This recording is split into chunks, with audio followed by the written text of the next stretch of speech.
سورہ الفیل۔ اللہ کی قدرت اور اپنے گھر کی حفاظت۔ الحمدللہ رب العالمین والصلاۃ والسلام علی سید الانبیاء والمرسلین۔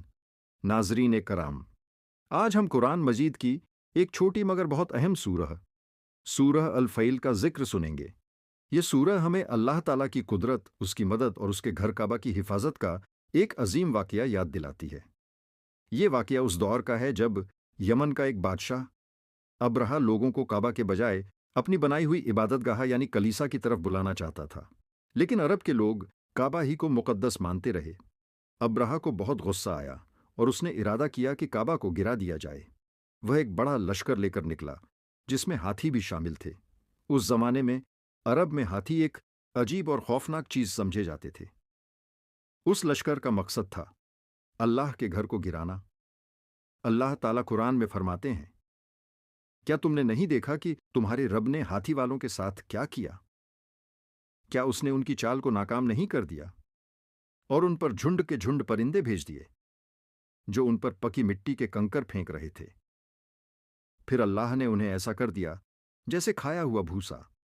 جب ابرہہ کا لشکر مکہ کے قریب پہنچا تو ہاتھی آگے بڑھنے سے رک گیا۔ وہ کعبہ کی طرف چلنے کو تیار ہی نہیں ہوا۔ اسی وقت اللہ تعالیٰ نے اپنی مدد بھیجی۔ چھوٹے چھوٹے پرندے آئے جنہیں قرآن نے ابابیل کہا۔ ہر پرندے کے پاس کنکر تھے جو اللہ کے حکم سے جب لشکر پر گرے تو پورا لشکر تباہ ہو گیا۔ نہ کوئی جنگ ہوئی، نہ کوئی مقابلہ۔ اللہ نے خود اپنے گھر کی حفاظت فرمائی۔ اس واقعے سے ہمیں کیا سبق ملتا ہے؟ اللہ کی قدرت سب سے بڑی ہے۔ دشمن کتنا بھی طاقتور کیوں نہ ہو، اللہ کے سامنے کچھ نہیں۔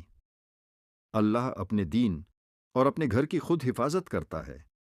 ہمیں ڈرنے کی نہیں بلکہ اپنا ایمان مضبوط کرنے کی ضرورت ہے۔ گھمنڈ اور تکبر انسان کو تباہ کر دیتے ہیں۔